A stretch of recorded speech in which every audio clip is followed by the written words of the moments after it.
when the whole entire time you could have put forth that money into a starter home. It is essentially somewhat of a forced savings because some of that money goes to your principal, and it is a sense of forced savings, if you will. If all of those things align and then that price is affordable to you, then heck, why not go and just buy your dream home then? Almost everyone we meet asks the same question. Should I purchase a starter home now, or should I keep saving to purchase my dream home? Well, the answer isn't a one-size-fits-all, but knowing the pros and cons for San Antonio buyers will help you make a better choice. So let's go ahead and pass it over to Alyssa. So we want to jump right into it and start out by defining what is a starter home versus what is a dream home, or what can be considered those things. So a starter home is going to be a home that is on the more affordable side. It's going to have mainly your needs versus wants, right? When we talk about wants and needs, I think we discussed that in a previous video. It's going to be a home that you can see yourself in for just maybe a few years, just to kind of get into the market before either renting it, selling it, and then moving on to possibly your dream home or another home. And versus a dream home, which is going to be a home that you see yourself in for long term, right? Whether it's going to be your forever home or just a home that you see yourself in longer than just a few years that you would be in a starter home. Now, this home is going to have your wants versus your needs, right? It's going to have both of them, actually. So if you wanted to be in a really good location, have a great commute to work, be in a good school district, just whatever your priorities are for your home, your dream home would have all of those. And then possibly some extra rooms, just somewhere where you can see yourself growing into, right? So I think that's how we would define starter home versus dream home. Right. Now, what we want to do is go into what are going to be the pros for buying a starter home. But before we do, if you're new to the channel, my name is Frank. This is my wife, Alyssa, and we're a husband and wife real estate team here in San Antonio. So if you're looking to purchase anywhere in the San Antonio or the surrounding areas, feel free to reach out to us with the information on the screen with a phone call, text, or email, and we would love to help. What we'll also do here on below the screen is we'll put our QR codes to our relocation guide and our new construction guide. That just assists you in searching in those particular areas, but we'll put the QR codes here on the screen, and we'll also drop them in the link below. But let's go ahead and talk about the pros of buying a starter home. So let's unpack this, because it's a loaded question, right? Yeah. Because it really isn't a one answer fits all. Everybody's going to be in different stages of their life, whether you're 21, whether you're in your 30s, or you're just older, right, of 50 years old. And there's first-time home buyers in every age, right? And so everybody's just in a different stage of life. So depending on how you look at this, and we're not here to judge, we're here to just simply lay all the information out, and we kind of tailor the search and make sure that our clients are comfortable with what they're looking for, and the price makes sense, right? Yeah. The numbers make sense for you. Sure. A starter home can get you into, put your feet in the water of home ownership, right? You could say, hey, instead of getting a starter home, let me get an apartment. And depending on where you're searching for your home, you can actually potentially see the exact same amount of money spent monthly for your rent versus a starter home. But in the meantime, let's say you're in a starter home or you're in a apartment for a whole year, and that time passes by. Essentially, you have contributed to, the apartment's building, right, and paying that down, when the whole entire time you could have put forth that money into a starter home.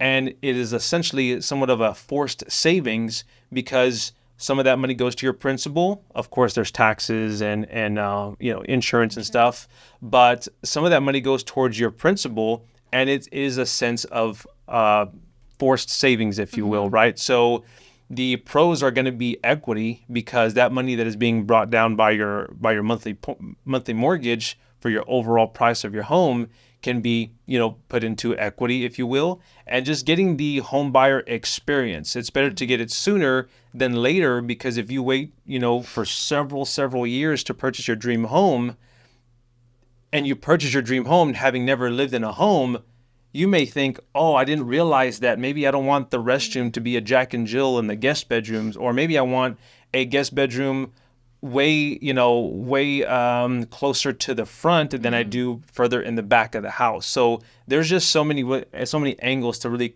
think about this? Sure. And then just kind of going off of the home ownership experience, right? Just even setting aside the financial aspect to it.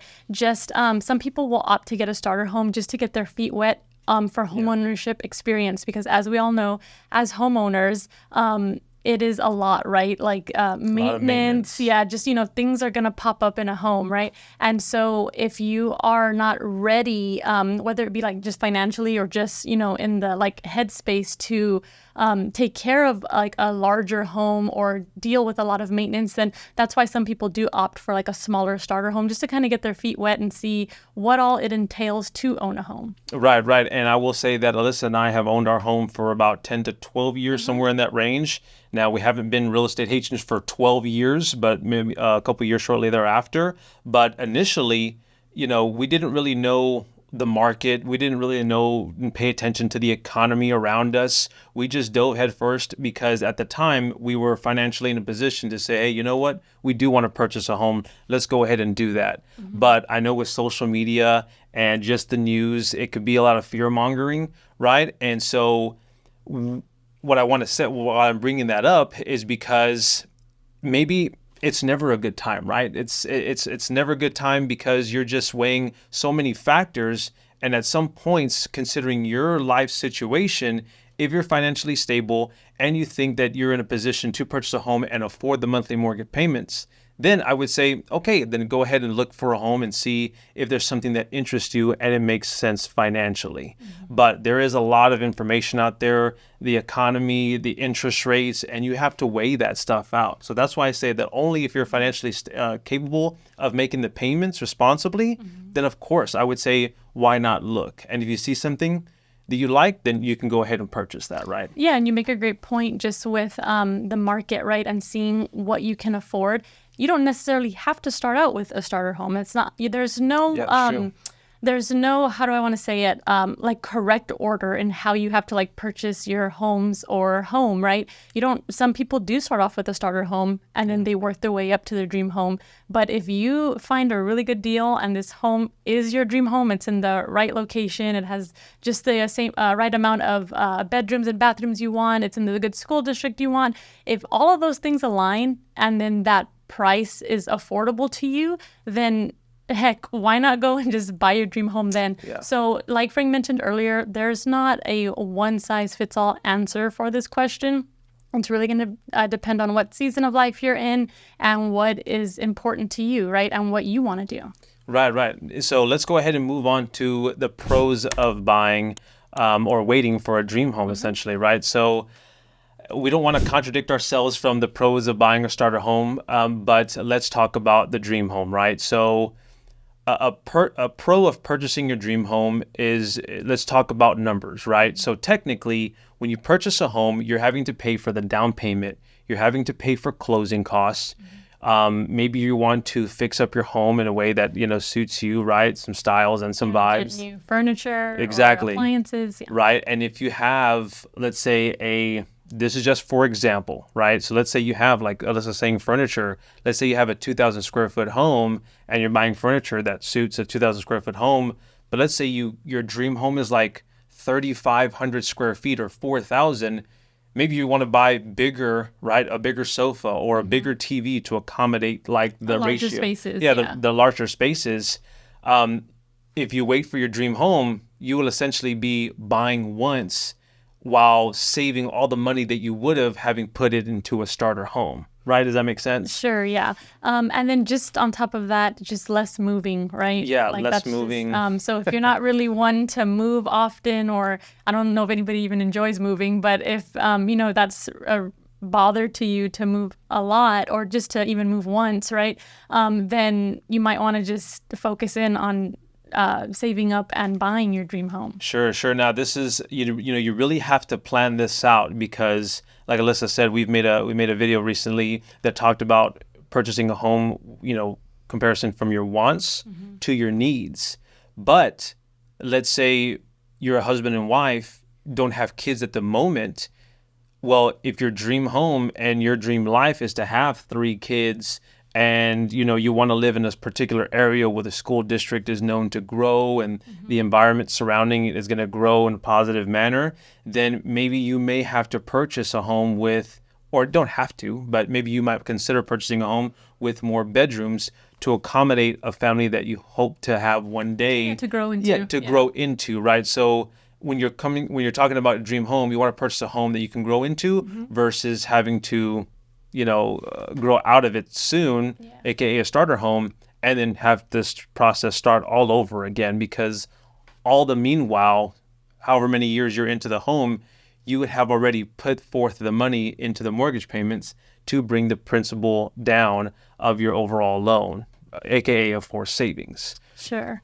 Yeah, no, definitely. And then that's all to say, again, your dream home would be considered something that you can see yourself in long term, right? Whether that is just your last forever home, or it's just a home you can see yourself in for 10, 15 years or so, and then move after that or whatnot. But the dream home would be something you see yourself in long term. Yeah, absolutely. So really good points. And so the next thing that we want to talk about is purchasing a home in San Antonio, right? So whether you're a local here, relocating from one community to another, or you're relocating from a different state to Texas to San Antonio specifically, there's a lot to unpack there, but talk about a couple things to put you in a better position to grow from. If you purchase a dream house now, you want to make sure it's an area where there's a lot of growth. Sure. So let's talk about affordability and let's talk about growth areas. So here in San Antonio, if you're looking for a starter home,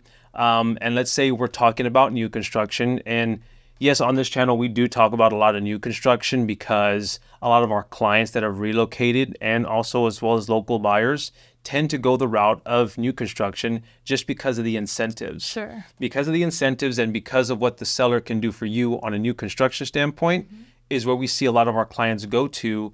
And those specific price points for a starter home could be about 200 to, I would say 250. Yeah. 250 will give you a 3-bedroom, 2-bathroom, and we're looking maybe around a 1,500 square foot home, roughly. And the good thing about, just San Antonio specifically here that we've seen is that both dream homes and what can be considered starter homes, I know Frank just talked about being in areas where you're going to see, that potential growth. You have both starter homes and dream homes in those areas, because for a starter home, if you do purchase one and then you move to your dream home later on, you don't necessarily have to just sell that home, be done with it, and then move on to your dream home. You can. That is definitely an option. Some people also opt to rent out, right, what was their starter home. So even if you are looking to buy a starter home, you still want to have that same frame of mind when you're looking for potential growth and the locations. So here in San Antonio, I know the far west, the northwest is really popular. It's really growing a lot, and you will see a mixture of starter homes and dream homes as well. What do you want to look for in these potential areas of growth, right? So you want schools, building a lot of schools. We have an influx of people that are relocating to San Antonio because, first of all, the affordability. Time and time again, we have clients tell us, hey, they were paying X amount of money for a single bed apartment. Hey, it's hard to get a home because the prices are so outrageous over in other states. We get that all the time. So when we just not talk about affordability, but talk about surrounding area, you want to look at schools. You want to look at further development as far as new construction.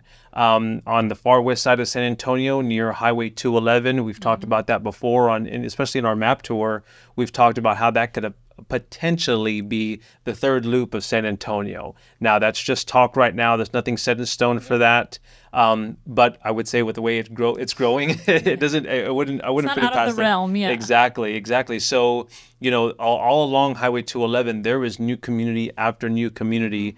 And just recently, HEB opened a location right at the corner of Culebra and 211. So if HEB is investing money out there in that particular area, they're not doing it because they know that there's going to be a drop off of people that aren't going to want to live there. It's definitely going to continue to grow. They're going to continue to grow. and they know that, right? They've put in a tremendous amount of research, and they have professionals looking at that information.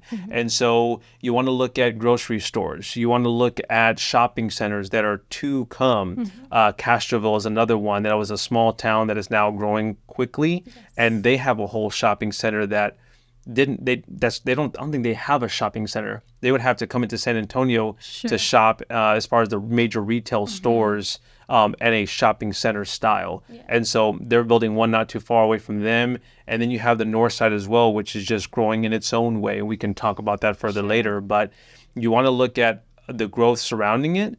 And if it's your dream home, purchasing in an area where it is gonna catch up to you at the time that you're living, your best life in the middle of that dream home. Sure. And then if you, just on the flip side of that, if you are, purchasing a starter home, like I said earlier, you still want to look for those things as well, like the growth in the area, because if you do plan on renting it out or selling it later on, whichever option you decide to do, then people still do want to be in those areas that have shopping centers, grocery stores nearby. So that's always, whether it's a starter home or your forever home that you're looking for, those are really good things to just kind of keep in mind when searching locations. Right. So there are several other factors that we can talk about in this video when it comes to starter home versus a dream home. And so if you want to continue this conversation, I would definitely suggest to reach out to us. We love what we do, and we like meeting new people. And we're just interested in how we can help and better position you all when purchasing a home in San Antonio. So as I mentioned, if you want to continue the conversation, then feel free to reach out to us with the information on the screen with a phone call, text, or email, and we would love to help. We hope you got a lot of value out of this video, and I hope you have a great weekend.